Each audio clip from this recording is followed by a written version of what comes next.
Namaste, my friends, and welcome to my YouTube channel. My name is Victor, and I help people navigate through their spiritual awakening process.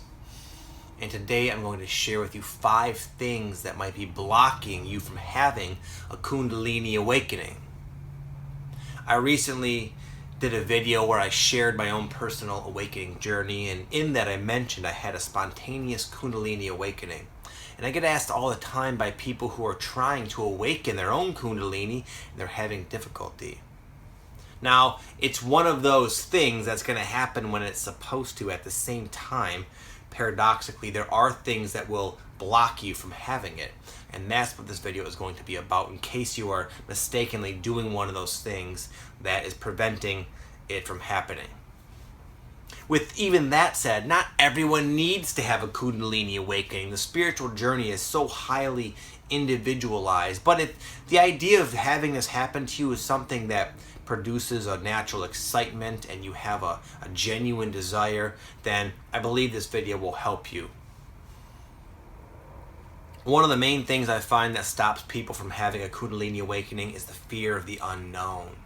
A lot of times we get to a certain point or threshold in our meditation or just our spiritual journey where it comes to a point of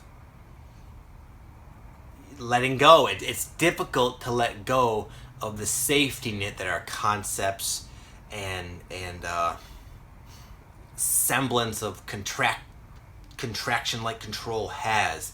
It's like we contract ourselves because we've learned to do that, because we think we need to keep us safe, and allowing the spiritual force of your Kundalini to erupt within you oftentimes requires a certain amount of letting go into the complete unknown.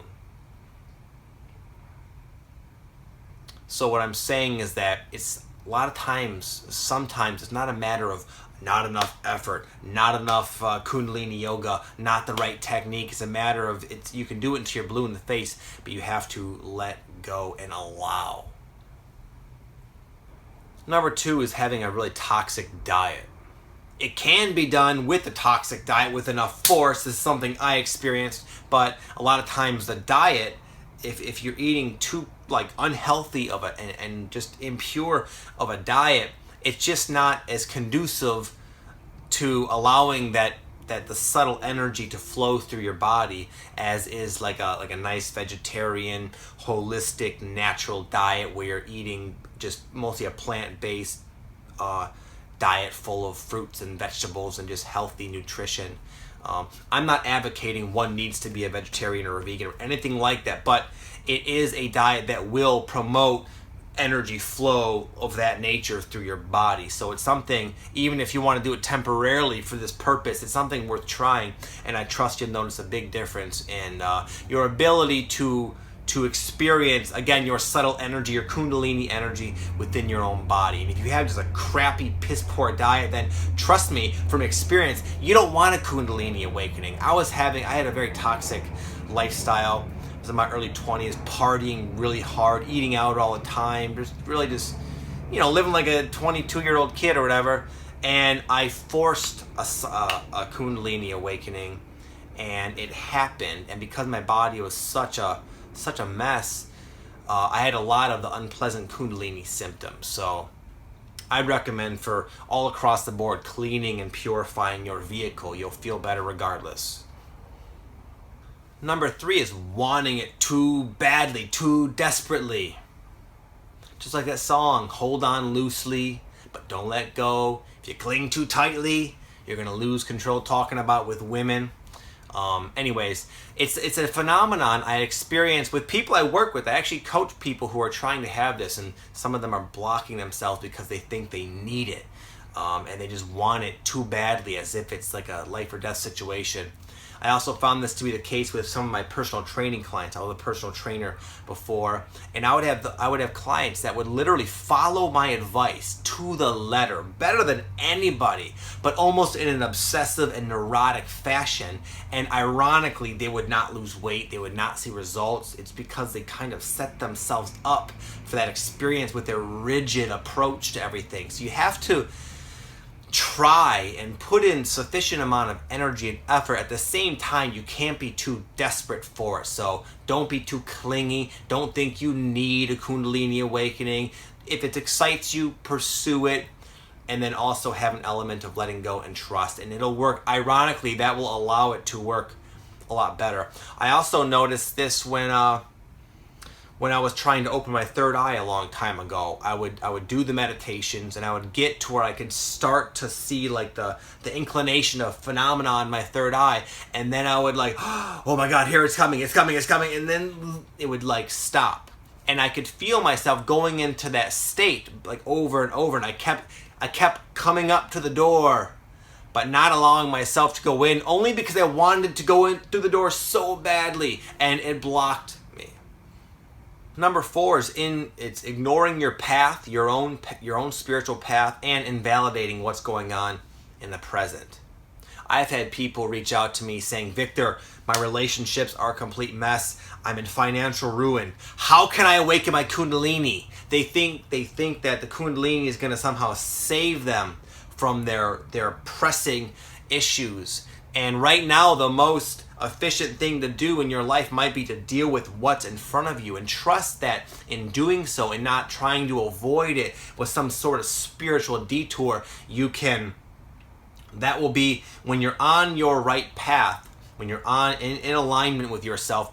For so many of us, the energetic component of this awakening is just a natural byproduct. A lot of people don't have to go around seeking a Kundalini awakening as long as they follow their heart. Oftentimes your heart will lead you into situations that are challenging, though, that they're like, oh, I don't want to do that. I'd rather become so spiritually advanced over here in the safety of my own home that I could just maybe not be affected by this. But really, you're just delaying, you're ignoring and invalidating what's in your circumstance. So you could practice, do everything perfectly, but if you're ignoring your path, your heart's path, you will get nowhere. Lastly, it's the commonsensical, what you might intuit, lack of effort. A lot of time we want something, but if we're not really willing to work for it, it's not going to come to be. A Kundalini awakening is a pretty significant thing for a human being to go through.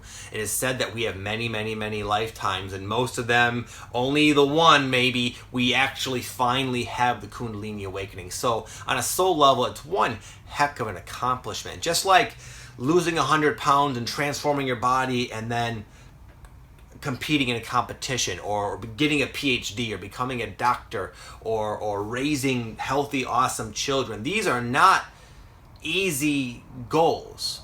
And a lot of people see the Kundalini awakening like the top of a mountain, and they're staring at the mountain, but they don't see the mountain. They're ignoring the mountain, the fact that they have to climb that mountain. So with all that said, balance that with you putting forth a sufficient amount of energy. There was a decent bridge, a gap between when I wanted to, personally, I never really wanted a Kundalini awakening. It happened to me without me knowing what it was, but I wanted to break on through. That was what I had. I had a knowing that there was way more to reality than I was aware of, and I wanted to experience it. But it was a period of a lot of reading and meditation and self-discovery and going through experience before I finally had that Kundalini awakening. And I had to kind of put forth a sincere effort to back up my desire. With all that said, I would encourage you just to trust your own path and understand that everyone's journey is different, and some people I find have very subtle Kundalini awakening types of signs, and other people are very obvious and in your face to the point where they're looking online and saying, what the hell's going on with me, and everything in between. Kundalini is a manifestation and a symptom, a phenomenon associated with the greater awakening, and you'll experience it to many different degrees depending on you. So it's not the end all be all something to so much strive for, because again, it's just a symptom of a greater unfoldment. At the same time, with all that said, if you are excited naturally about the idea of awakening your Kundalini, then hopefully this video helped you somehow, and maybe there's some things you're doing wrong here, and just by hearing this you can adjust yourself and then have what you've been looking for. So anyways, I'm going to bounce, my friends. Have an amazing day. I hope you enjoyed this video. Namaste.